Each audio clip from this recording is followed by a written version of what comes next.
Hey guys, तो welcome to my channel.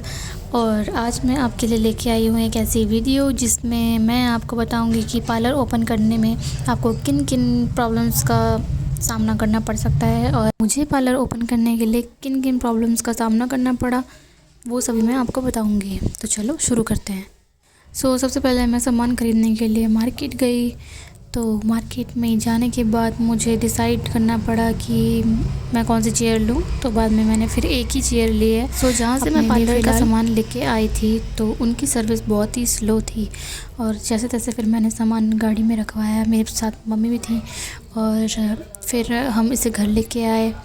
फिर मैंने नेक्स्ट डे देखा तो चेयर में कुछ प्रॉब्लम थी। चेयर का जो ऊपर का हिस्सा था वो हिल रहा था बहुत बुरी तरह। तो मैं ये सोच रही थी कि ये तो नॉर्मल नहीं है। तो फिर मैंने उनसे बात की तो उन्होंने कहा कि अब रिपेयर कैसे होगा, क्योंकि रास्ता काफ़ी दूर था। तो अगले दिन मैं इसे वापस लेके गई। उनकी सर्विस बहुत ही ख़राब थी। वो पीस कुछ और दिखा रहे थे और वो दे कुछ और रहे थे।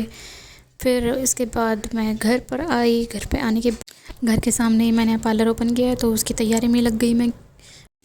फिर नेक्स्ट डे फंक्शन था तो उसके बाद फिर मैंने थोड़ा रेस्ट लिया। फिर उसके बाद मैं दोबारा अपने पार्लर के काम में शुरू हो गई।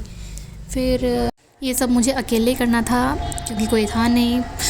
तो फिर उसके बाद मैं मार्केट में गई पार्लर का सामान लेने के लिए। पार्लर के पेंट का सामान मैंने एक पेंट वाले को करने के लिए दिया था। फिर जिसको मैंने पेंट करने के लिए बोला था उसने पैसे ज़्यादा ले लिए थे और काम इतना गंदा काम करा था उसने। आप देख ही सकते हो कि दीवार पे पेंट करने के बाद उसने पुट्टी लगा दी, जबकि मैंने मना भी करा था उसको पुट्टी लगाने के लिए। पर कोई बात नहीं, फिर मैंने कहा कि मैं दोबारा पेंट नहीं करवाऊँगी। फिर उसके बाद हमने काम वाम शुरू किया, करवाया, पेंटिंग वगैरह जो भी करना था, पर्दे वर्दे लगाने थे।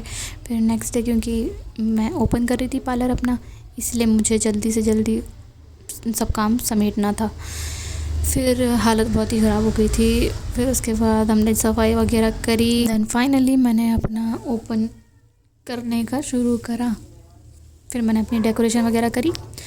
उसके बाद घर से मैंने अपने घर के लोगों को ही अपने मतलब पूजा में बुलाया, ओपनिंग में बुलाया और हमने पूजा वगैरह करी। फाइनली सब हो गया था यहाँ पे। फिर मैंने ओपनिंग करी। उस दिन आ गए थे कस्टमर वगैरह, शुरू में ही आ गए थे, अच्छे कस्टमर आ गए थे 2-3। फिर उसके बाद मैं खुश थी। जितनी भी मैंने प्रॉब्लम्स पार्लर खोलने में झेली देखी वो सब अब मुझे नहीं लगी थी, क्योंकि लास्ट में सब ठीक हो गया था। और फिर नेक्स्ट अब कोई प्रॉब्लम नहीं थी पार्लर खोलने में। फिर अब मैंने अपना नया दिन शुरू करा और सेलिब्रेट किया, घर पर पूजा कराई पार्लर में और इन्जॉय किया। देन उसके बाद मीशो से भी सामान आ गया था मेरा छोटा मोटा। फिर उसके बाद अब देख लो मेरा पार्लर थोड़ा।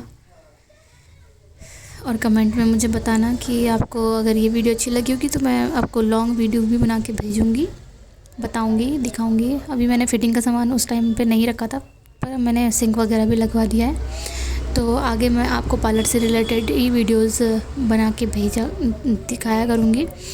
और बाकी अगर आपको मेरी ये वीडियो अच्छी लगी होगी तो आप इसको लाइक भी कर सकते हैं। बाकी आप कमेंट पे भी बता सकते हैं मेरे को कि आपको और किस टॉपिक पे वीडियो चाहिए।